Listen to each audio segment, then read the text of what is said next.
I haven't seen you since the day we filmed the Everybody Wants to Be Loved music video. Wow. That's over 2 years ago. I actually just found that mask recently. Oh, really? Yeah. Dude, that mask was like the sickest. It's a pretty cool mask. Yeah. Have you been wearing it? I wear it all the time. I wear it to bed every night. You could have wore it on the podcast, actually. Damn, you're right. I should have brought Next it. time. Next time. Next I'll bring time. it over. Yeah.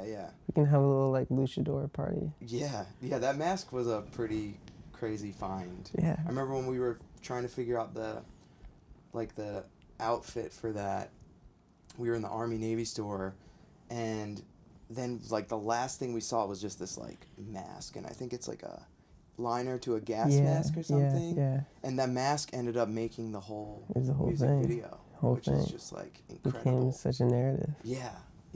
It's cool. Yeah. Yeah, that was a long time ago. It was, dude. It was 2 years ago. After that, I went on tour with Oliver Tree for like 4 months. Right. Yeah, I remember that. And then I came back, and then it was fucking COVID. Yeah. So, I think we probably texted a few times since then, but like, how every time we get another million. Man? What? Every time. Every time we get another million.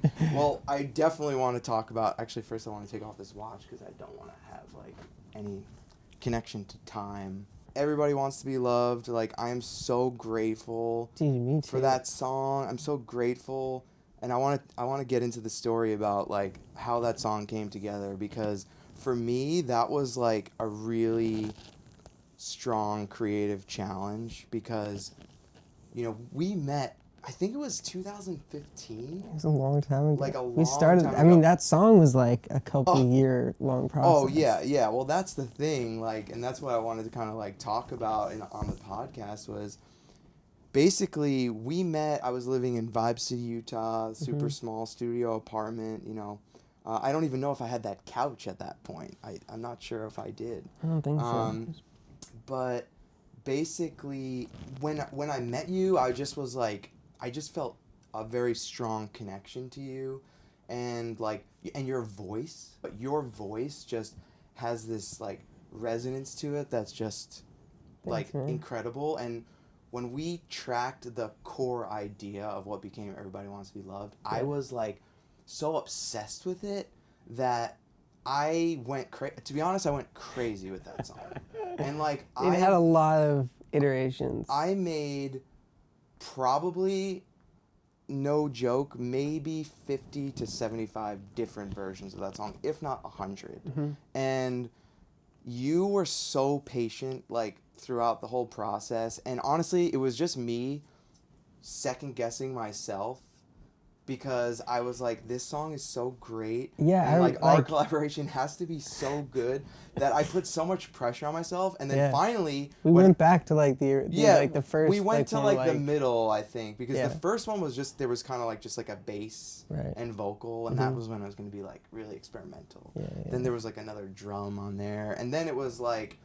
And then the thing that was funny was you texted me... There was a moment where you texted me and you're like, yo, bro, I don't think we can work on anything. And I was like, oh, man. I'm like, and it was like, it was just such a funny, like, spiritual lesson for me, because I was like, man, like, I was just being too precious to the ideas. And then you texted me a few months later being like, yo, this song's great. Like, let's release it. Like, let's just release this version.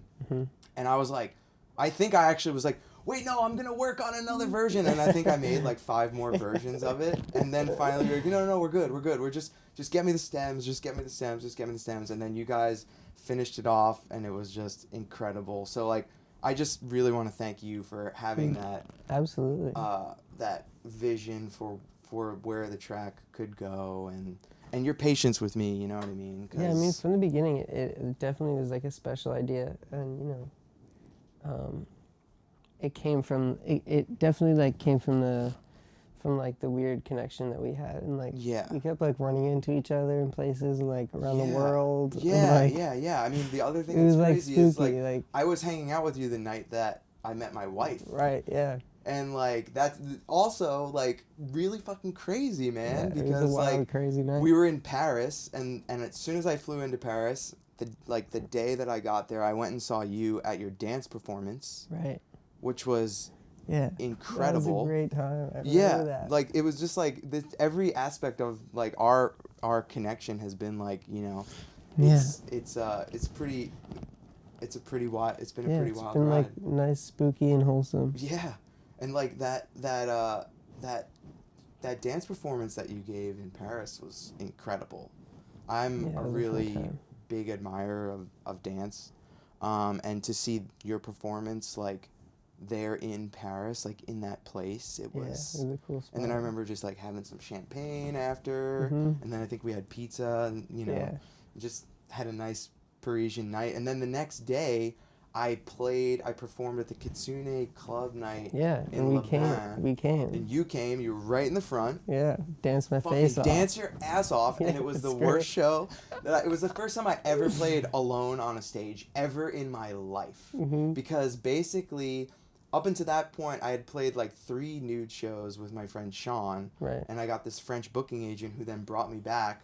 My friend couldn't come on the trip, but it was all meant to be, because like I went and I just played that show, and I had to play an hour and a half, and I had like, I don't know, 5 songs. Yeah. And dude, like you fucking danced your ass off at the front row. Oh yeah. And like that, I don't even know if I could have gotten through that show if it wasn't for you dancing in the front row. That's great. And then I remember I kind of just like jumped behind the DJ decks, and then I started DJing beats, and that was pretty good. And then this French guy came up to me after, and he's just like, "You're a good DJ." He's like, "The other part is like not so much, but you're a good DJ." And that was just really fun, a really funny night. Yeah, that was a wild night. Yeah. And then we were going to go to, I was planning on going to Silencio, and I remember asking you like, "Yo, you want to go to Silencio?" You were down, and then all of a sudden you're like, "Yo, I got to go."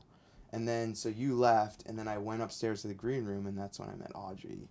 Damn. So that was just like crazy moment, you know. Auspicious. Yeah. So like, what's gonna happen after we film this? Like, that's what I'm excited to find out. Hopefully the spookiness continues. Yeah. Let's keep it going. You know. I just watched Dune the other day. I never saw that before. Did you see the new Dune? I did. Did you like it? I had mixed. Did you? Oh yeah, sorry. Dune is one of my favorite books of all time. That's where I was going. I was like, wait, you probably have read the book. Yeah, it is one of my like, you know, like my first like epics that I like fell in love with. Yeah. And so like the movie was great. It was well done. Loved like the interpretation of the characters, but like it's hard to do the first movie because it's just all set up. Yeah. Because like. Yeah. You know, I don't want to like, you know, I'm going to say spoiler alert. Oh, yeah. Paul becomes like this kind of like deity figure named Muad'Dib. And he like... Actually, you're spoiling it for me. I actually have no idea. That's what I was like. Yeah. He like leads a revolution and then leads like a religious kind of like... Don't actually tell me what happens. All this stuff happens. It's like such an intricate story. And they get to just like... the real tip of the iceberg in this first movie. Yeah. Have you ever seen Jodorowsky's Dune? Oh, hell yeah. Yeah. Yeah. I'm a huge Jodorowsky fan. Me too. Obviously, it's Psychomagic. Yes. Have you read Psychomagic? Oh, of course. Can we talk about Psychomagic? I feel like when did you read Psychomagic? I read Psychomagic like 2015 maybe. Oh, so that was kind of like around the time that we met. Yeah. Have you... I might have, yeah. The thing about Psychomagic is, like, I feel that book had, like, a profound effect on me. Yeah, me too. Like, it completely changed my mind. Yeah, I can, like, track my development by books, and that was definitely one of them that, like, blew my mind. What do you feel like changed before and after you read that book? I was teaching yoga at the time, I think, and... it was like, you know, he talks about like, you know, really like healing people as a communal like well-being experience almost. You know, how he talks about like how like crowds of people would gather outside his teacher's house, like that woman who he apprenticed with. Yeah, the Mexican witch doctor. Yeah. That part was crazy. I mean, Yeah. everything. The surgery. The first half of that book, like, unreal. was like legitimately one of the craziest things I've I ever mean, we read. have to say it. So he apprenticed with this woman, and she would do surgeries. And she would like bring people in, lay them down, and she'd kind of like do some weird stuff. The lights would be weird. She'd show them a knife, and then she would cut something out and like sew it back up, and then she'd like give them like this like blackness, this like black growth, and she'd be like, I took this out of you. And she would tell them to like do various things with it, whether like bury it or like throw it in the river or like burn it or something. And he, as her apprentice, never figured out whether she was actually cutting them open or not. Yeah. It's crazy. Bizarre, like super bizarre. Yeah, that whole section of the book. Yeah. Have you been to Mexico? Yeah.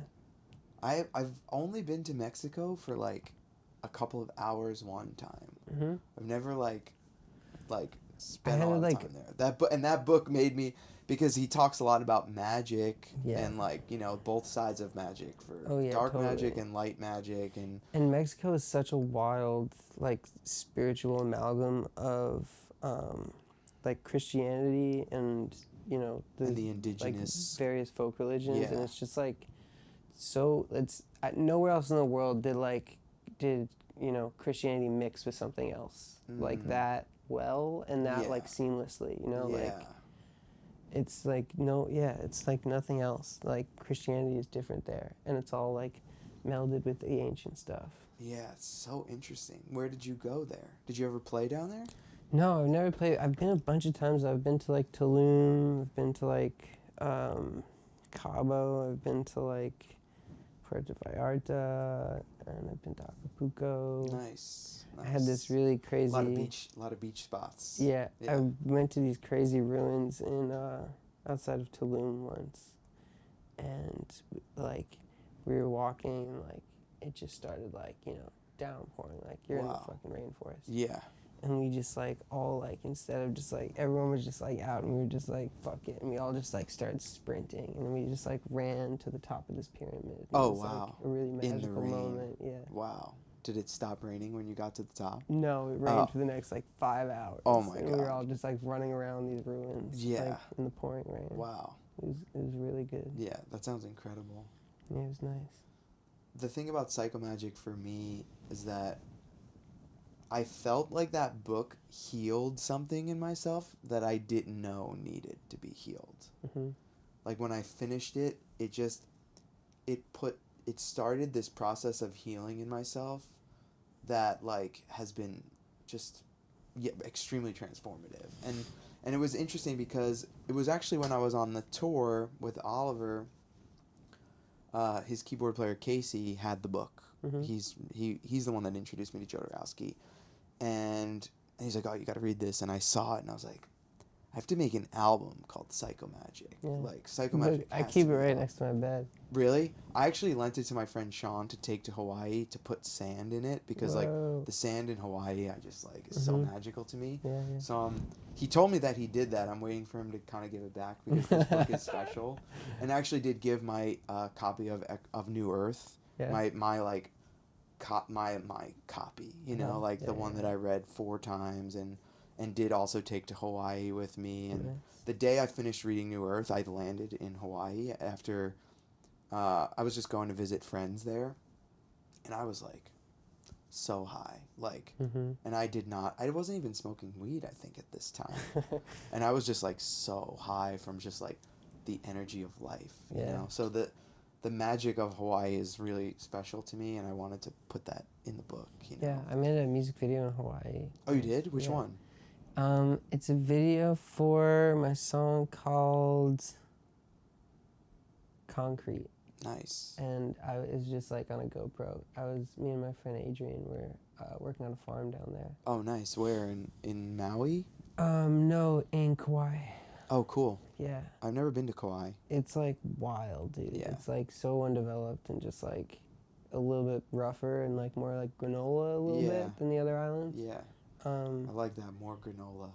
Yeah. It's nice. And it's got like It's a lot of perfect description. Perfect. Because, like, there's this cafe on the North Shore called the Beat Cafe. Mm-hmm. And, like, the only way to describe that place would be, like, granola, you know? Yeah. Or at least when I lived, because I lived on Oahu for a year. Wow. In 2004 to 2005. I went to UH for a year. Wow. So I got to, like, connect. Yeah, you yeah. know? That's Actually, so cool. I had this experience one night when I was walking around in Oahu and I saw this traffic light.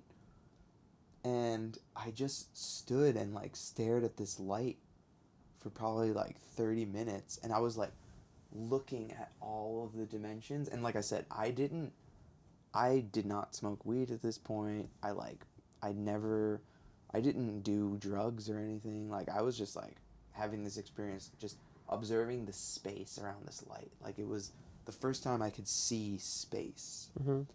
And fast forward, like, I don't know how many years later, maybe almost 8 or 10 years later, I was at a show in Brooklyn at Glasslands. You remember that place? Yeah, of course. And Chrome Sparks was playing. Wow. And classic. And yeah, it was a really incredible show. And I had this experience where it was like a vortex. Whoa. And remember that pink, like, fuzzy stuff that was over the stage? The ceiling, yeah. That was the vortex. Whoa. And I could see myself looking at the traffic light.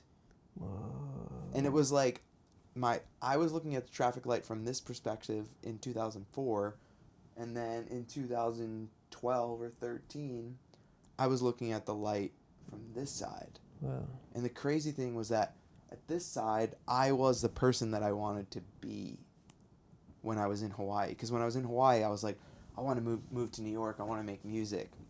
And that was where I sort of, like, planted that idea in my head that, like, I was going to have this life, you know?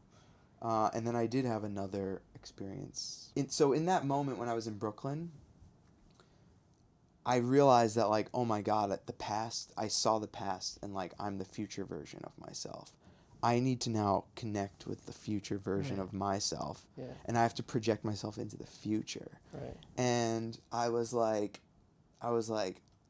what's gonna be my sign, right? Like, I have to I have to, like, plant a symbol, in the ground, so you know, can, like, recognize it. And also how this whole story is kind of very psychomagic too. I feel like. Definitely. So I went back to the apartment where I was living with my girlfriend at the time, and she had a dog named Ziggy. Mm-hmm.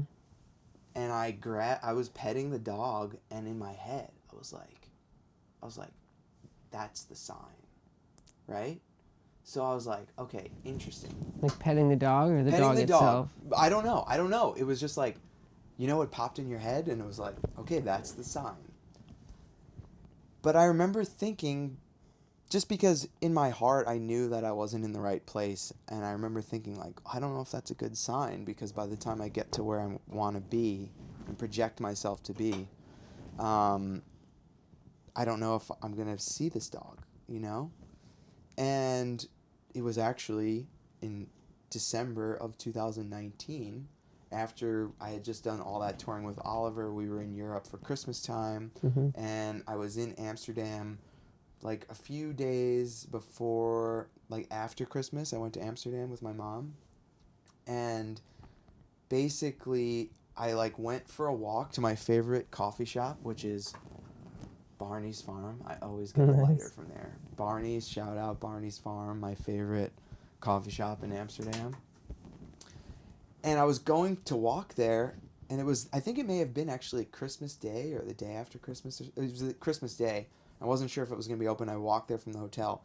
And as I was walking across this bridge in the canals, it's nighttime, cold, December night in Amsterdam. Yeah, that's fun. There's this dog, and I don't know if you've ever, like, observed, but the dogs in Amsterdam are, like, incredible. I feel like that's the best place to be a dog. They're like kings. They're like kings. Like, they're never on leashes. It's a very, like, controlled environment where they just seem so happy. So I saw this beautiful dog, and I bent down, and I like pet it, and I said, "This is a beautiful dog. What's your dog's name?" And she's like, "Ziggy." What? And then I was like, oh my God, that's it. That's the sign. That was it. I made the jump. I made the quantum leap. Yeah. And it was pretty wild, man. That is awesome. Yeah. That's so cool. Wild. You can connect that. Yeah. So it's pretty wild. Just that space time travel kind of stuff. Mm-hmm. You know, I've been really into Wim Hof, and at this time I was listening to his audio book, The Iceman Speaks. And I just started, after doing that breath work, I connected with what he talks about so much. And he has this thing called the Garden of Eden Project, where it's really establishing this place in Africa where, like, humans can live, like, in just complete connection with animals. And I couldn't help but think that there was some sort of connection between the breathing and this communication with animals that I was having. Oh, my dad could talk to animals. Really? Yeah. This is when I was really little. The first time he like. He's kind of like a Dr. Dolittle. Yeah. He's a psychotherapist. Dude, the first time was like I was probably like 13, and he woke me up in the middle of the night. And he was like, Adrian, there are raccoons in the basement. You gotta come help me get them out. And I was like, fuck you, Dad. Like, let me go out of school at like 6 in the morning. Like, no way. He's like, no, you gotta come help me. I was like, all right. So, like, we open the door of the basement, and there's, like, sure enough, there's, like, 2 raccoons just, like, roaming around. We're just like, fuck. And you see they got in through this window on the other side. Oh. And so we're just like, shit. So we, like, go down. Was the basement finished, or? No. It was, like, we grew up in this really big old house that had, like, this is weird, but it had, like, slave quarters in the basement. Oh, wow. Was it like, in upstate New York or Connecticut? A little bit, yeah, like Westchester. Westchester, okay. And I wasn't sure if... Yeah, when I moved out of the city... You're definitely from upstate New York. So. Yeah, when we moved... I'll cut the dig on Connecticut, but you're definitely not from Connecticut. No offense, but to Connecticut people. I don't know, Connecticut people are very... They're very unique. Very, very nice people. Yeah. Got a lot of etiquette in Connecticut. Yeah, etiquette. But yeah, so we go into the basement, we're like trying to like herd them to the stairs, and it like, doesn't work. Try to like lure them with food, that like didn't work. And like an hour in, I'm just like, Dad, this like isn't working. I'm like going to bed, and he's like, just like hold on. And so I sit on the stairs so they can't get up into the kitchen, and he goes around to this back window that they got in from. And he kneels down, and he like peers, he like puts his face in the window and just starts talking to them, and they both just like look up at him, and I'm watching him like, what the fuck is he saying? And he just like talked to them for like probably like 3 or 4 minutes. It was like a long time. And then he like stepped away and like came back around the house to where I was, and they just like jumped on the table and then like onto the ledge and then like just went out through the window. Yeah. And I was just like, what?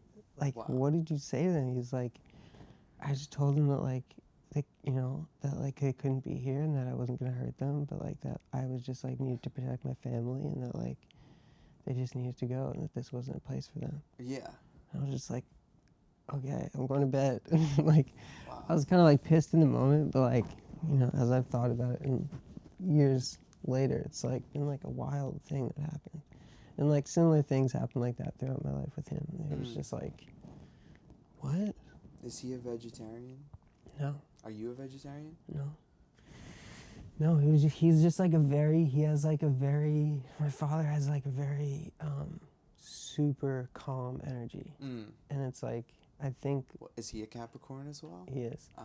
And I think he just like has this kind of like monkish like vibe to him. Yeah. And he's like a very ardent Christian. He like goes to church every day and shit. Like, and he's always been just really, you know, he's a psychoanalyst, and so he spends his life like listening to people and like kind of just like being there with them. Yeah. And I think it just lent him this like really like grounding, calming energy that he's always had. And this ability to like tap into like a communication of the mind, basically. Potentially. Well, I think it's just I think it's like a kind of like safety that they feel. And I think like a lot of animals like just are terrified like of humans. And yeah, so that was kind of similar to my experience with the emu, because the emu was walking around the perimeter of the fence, like looking for a way out.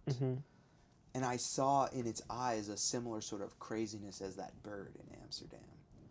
and I was like, this bird's in distress. It's inside. It's going crazy. And what I realized, so I walked back and forth along the perimeter with it, and finally it kind of like stood still and kind of just like honored me for a minute. Mm-hmm. And I started actually like just breathing deep to to ground myself. Yeah. And just put myself in the most grounding vibration. And maybe that is something super important for communicating with animals. I think it's just when you really, I think they never, like, my father's just like, he's such a pacifist too. Like, he burned his draft card when he got drafted into Vietnam. He was just like, never, it's like, there's no possible way you could pick up a gun. Yeah. Like, yeah. He's just not that person. Yeah. And I think they're just not threatened by him. And yeah. Like, they would think that was really it. Like, yeah. That he it's could, that vibration. He could make himself like really, like, on a really existential level, like not feel threatening to anyone. Yeah. And That's it's like, incredible. it's hard, it's like weird and hard to do. And it's like a weird thing to think about. Like, yeah. That like aggression in that way, and like, especially as a man, and like, you know, how to tamper that, and like how to deal with that, because it's such a kind of like baggage that we all have. Yeah. Well, it is it's really interesting. Yeah. Anyway, I think a lot of what the breathing does is like does that for people. Yeah. Is it like? Yeah, I mean, so I was talking about the breathing, and I mentioned that there was 4 men and the teacher was a man, mm-hmm. and it was this primal scream, and it really was this like sacred masculinity feeling mm-hmm. that it really not only awakened something in me, but it gave me this energy that I never really had before, which was this like really positive just embrace of like masculine energy with each, like with one another, basically. Yeah. And this was an intention that I actually set after reading Psychomagic. Yeah. These are the types of things that happen to your brain. You know, I went on a walk and I realized that I needed to connect more with my masculinity. Yeah. And I there's a spiritual advisor that I sometimes contact when I have questions about things. Mm-hmm. And I contacted him, and we did a call, and we talked about, you know, he actually specializes in sacred masculinity, and I had a conversation with him about that stuff and about like about ways of embracing my masculinity. And then having that experience with the breathing and the screaming, it was like every like yell, every like other man's like yelling was like felt good to me.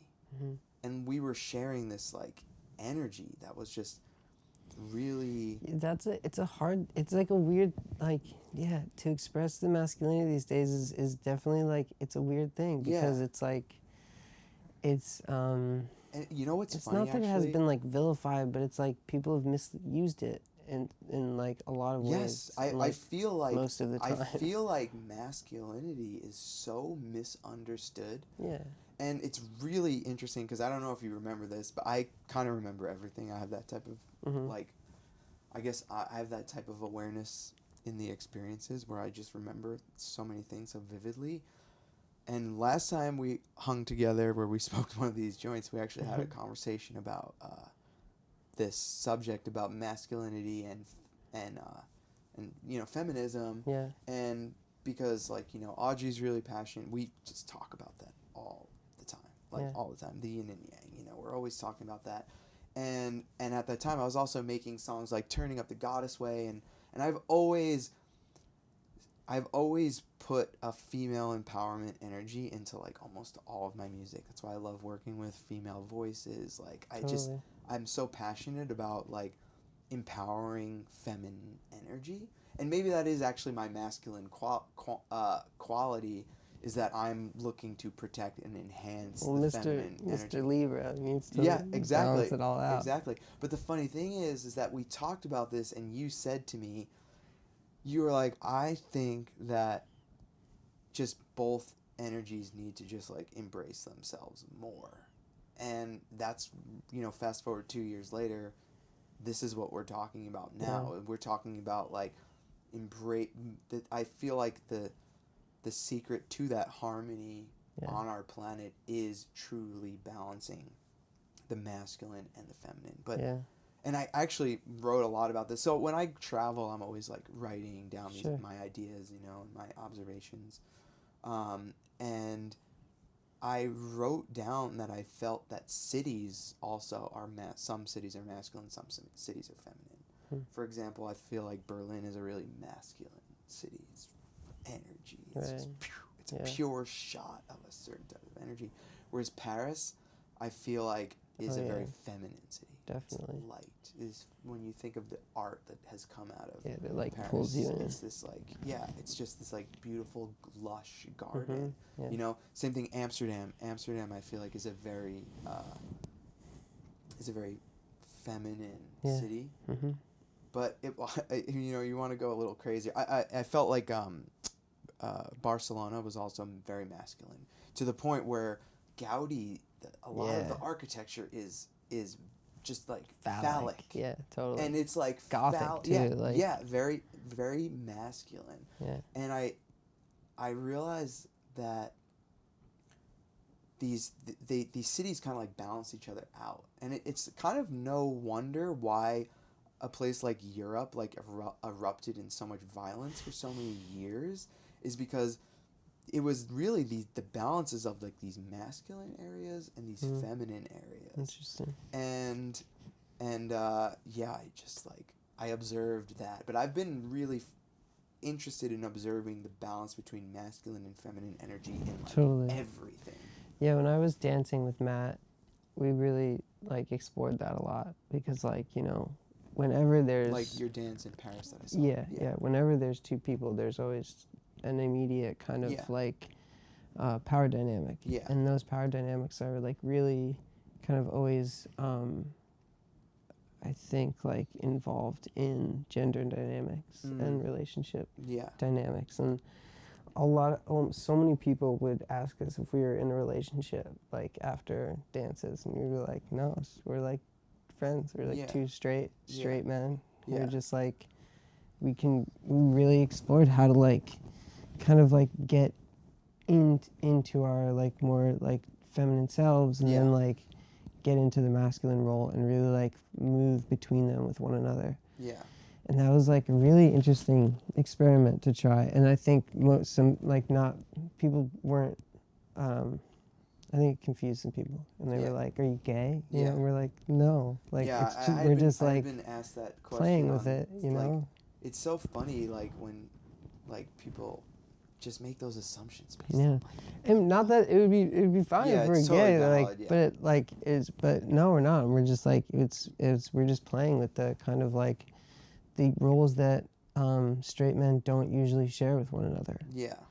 And that's like a weird thing for people to wrap their heads around sometimes. Yeah. But it's important, I think, to like, it's like an important thing to like, I think especially show young men, like young boys, that we like taught and like, you know, performed for, that like two straight men could be intimate with one another, or like two straight men could like touch and interact in different ways. And be vulnerable with one another, and like let each other be protected, and you know, and then battered by one another, and like come back to one another, and like it's like it's a thing that we don't really talk about. Like, it's almost like men are absolutely capable of having a type of like intimate relationship with another man or other men in the same, like, you know what I mean, like that type of power dynamic that you just expressed is what it feels like to be in a relationship with your partner, but you can have that experience with anyone.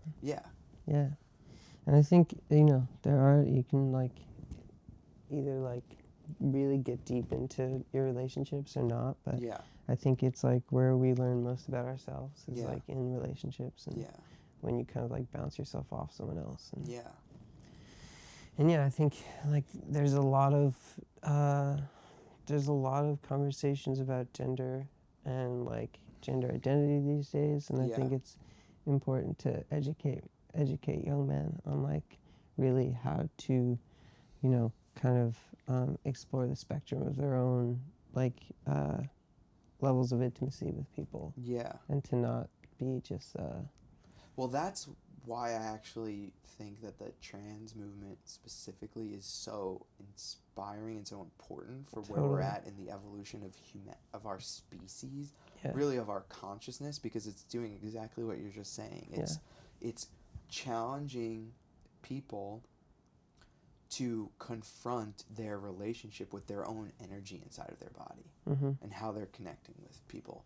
And I feel, my personal feeling is that, like what I felt from what you're saying is that when you just like lay into your understanding and your acceptance of like every aspect of like yourself, you can then be not only like completely embrace everything around you, but you can also like, understand that like that the spectrum of experiences just is very rich. It's the androgynous ideal in Buddhism. Yeah. Like you see Buddhists like statues with like real like bodacious tits. Yeah.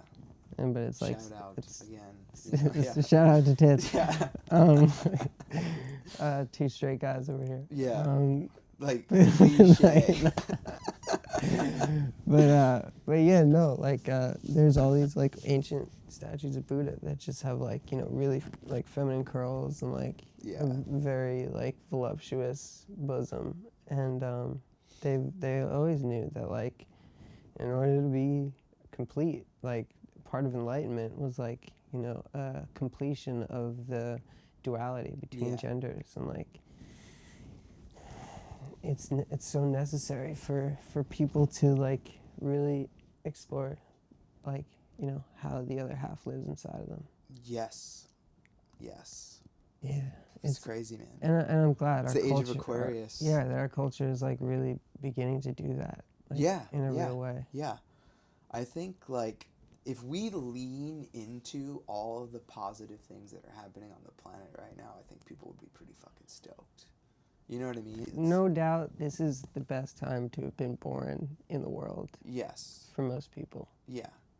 Yes. Hands down. Yeah. Like throughout, I could go throughout history and like there are a couple moments in a couple places that were like really special. Yeah.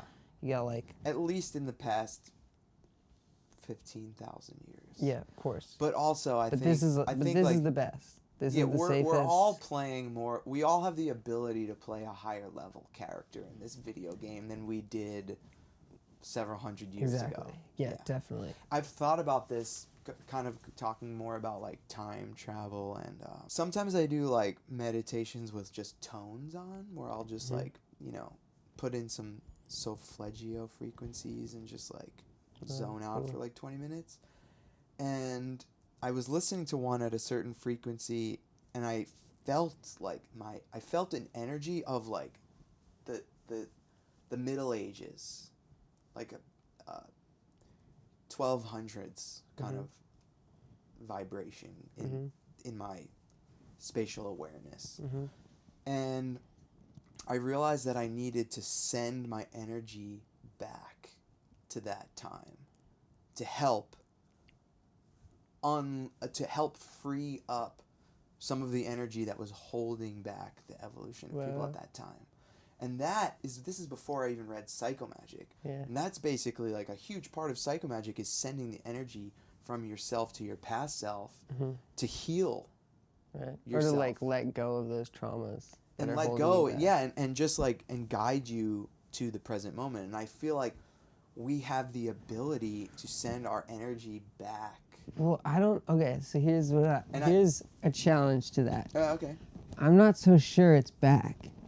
Oh no, it's not back. It's not back. I think it might be. It's linear. It's all happening in the same moment. Exactly. Yeah. So it's almost like the energy is moving around in a circle, and like we are at one part in the circle, and other people are. Yeah, I think it's all happening kind of simultaneously. 100%. And like that's why we're maybe able to connect to those like other times and other futures. I'm not sure, but I get a real sense of time travel when I look at this. I mean, yeah. So it starts in like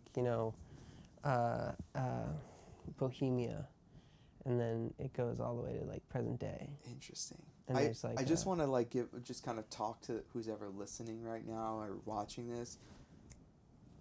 If nothing else other than this conversation that we're having, get into the concept of time travel and get into the concept of like communicating through different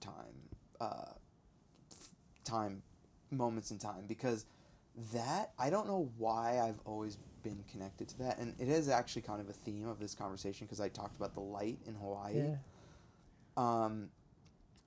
But I feel like people need to play with their the concept of time. Like, well, time is... So I think a lot of the way it's been played with, I think a lot of times is like past live experiences. Mm-hmm.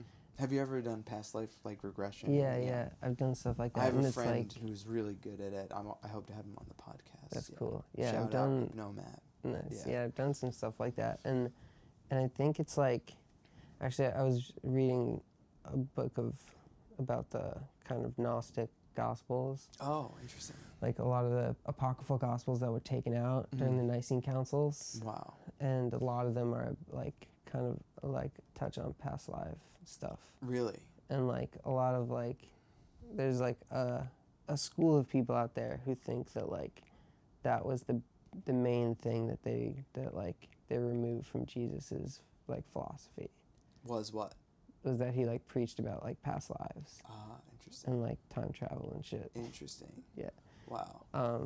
But you know, the way Edgar Casey talks about it is that like, you know, you're this entity of energy, and you're just like divided into however many parts, and each of those parts is living a different kind of existence in a different time, and like then you'll eventually all go back, and then like when you're done, you like move on to the next stop. Yeah. On the train.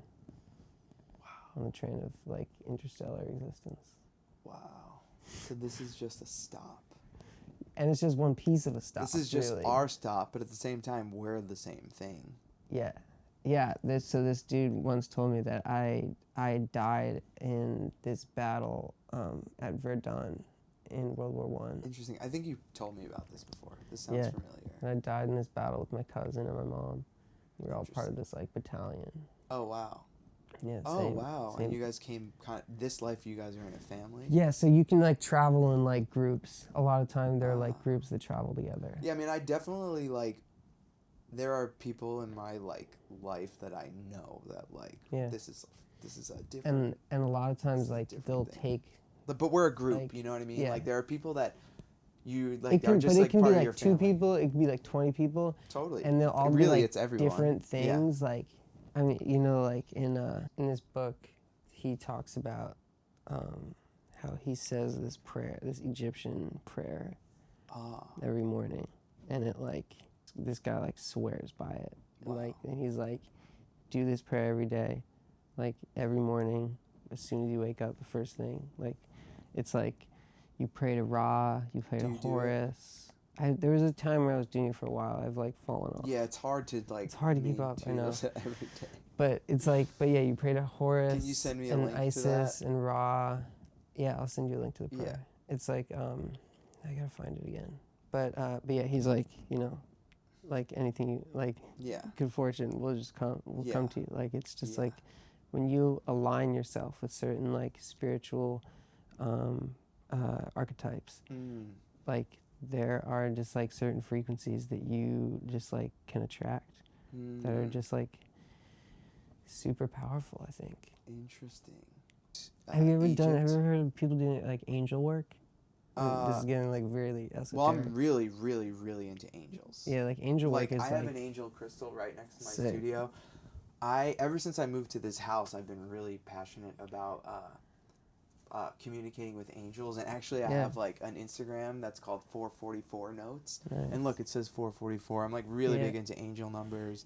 Yeah, it's like you know, there are people who like you can go to who will like invoke certain angels because they all have like a really specific purpose. And, interesting. Like, you know, like Luke is like the Archangel Luke is like a healing medicinal thing. Yeah. Like Archangel Michael is like for like cord cutting, like severs ties.